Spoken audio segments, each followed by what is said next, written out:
just talk about, man, some of the positives y'all took from that game and ultimately some of the things that y'all learned about yourselves offensively as well. We put ourselves back into it offensively, and defensively at the end with those 2 turnovers. How quickly can you do that rather than wait on it? That's the question. Yeah. And that's something that we need to be able to answer a lot more urgently in the near future. Like not in the future, but like this weekend. You know what I mean? Yeah. But like that's the positives, bro. Like, everybody, and Moats, you did this for so long that you understand when you're a part of the building process and stuff, I'm not surprised. I'm not shocked that 2-minute period at the end really worked out. You know what I mean?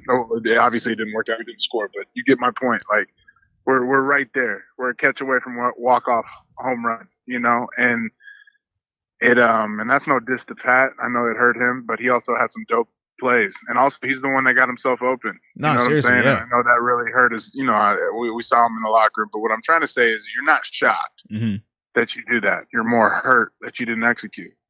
And how you fix that with urgency and just concentration. And we were able to luckily we had a little bit of a longer weekend to kind of like let it go, but the sour taste is still there.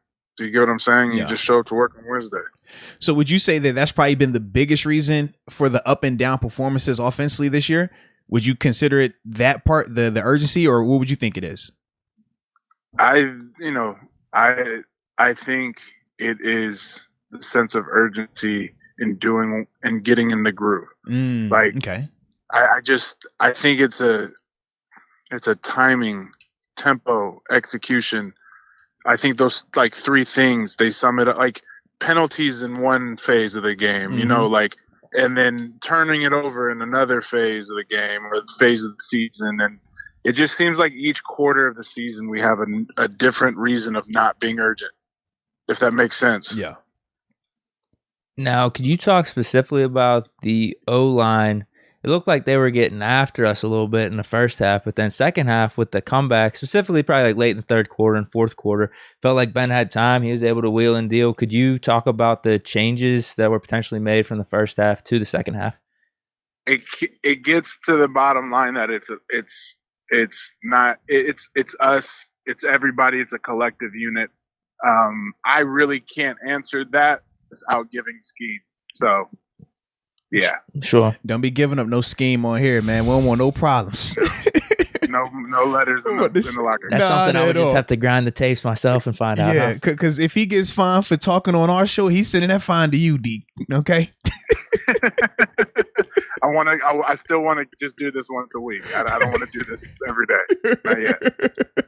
Can you talk about Tomlin's message? We bring up Tomlin's message a lot in some of these interviews, but just the message that he was bringing after that game and just maybe even the overall team vibes now coming off a loss like that, which is so weird because the first half felt so devastating, but then the second half, there's so much reason for excitement. It's like, holy hell, we got all these picks on defense, offense is coming back, and we're driving and scoring within like a couple minutes. So like, can you talk about, I guess even like halftime, you were talking about the confidence and how you're not surprised.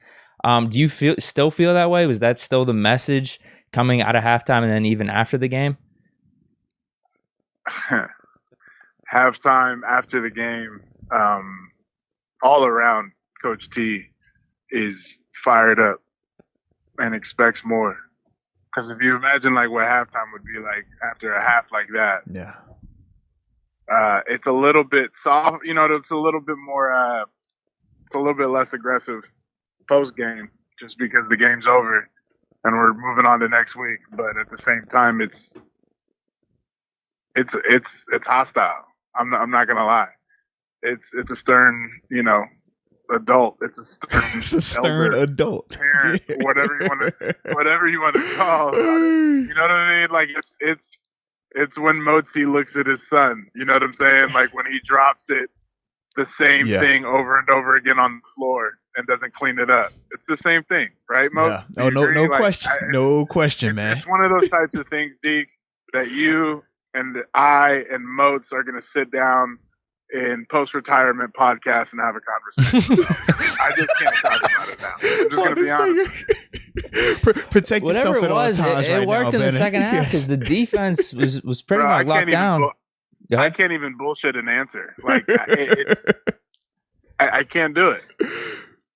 Yeah, I mean, it worked because second half they weren't running the ball like they were in the first half, and then obviously we saw what the offense was doing. So yeah, no, absolutely, man, absolutely. Well, ladies and gentlemen, today's episode is brought to you by DraftKings Casino and some of the awesome things they're doing over there with that app. I mean, you can do your slot games, your table games, plenty of options right there on their app. It's a cool concept. It's pretty simple. Also, man, I'm talking. You play a little blackjack, do whatever you want. That's the dope part about it. Why waste your gas and go to an actual casino when you just do it on your phone? Exactly. It makes it that much simpler, my friends. And as we always talk about, when we're going to talk about anything, we have to have a promo code, some type of hookup for you, okay? And with DraftKings Casino, it's the holiday season, so you know they're extra giving. If you use the promo code MOATS when you first sign up, you will receive $2,000 in deposit bonus money. Essentially, you put in $2,000, they'll put in an extra $2,000. You put in $1,000, they'll put in an extra $1,000. Whatever you do, up to $2,000 on your initial deposit, and you put that promo code MOATS, and DraftKings Casino will match it. It is a awesome concept. So stop wasting time. Download the app. Use the promo code and get an opportunity to make a little money. But what we do know is this, though, Deke. Sometimes people struggle with, gambling. Yeah. Sometimes you might need crisis counseling.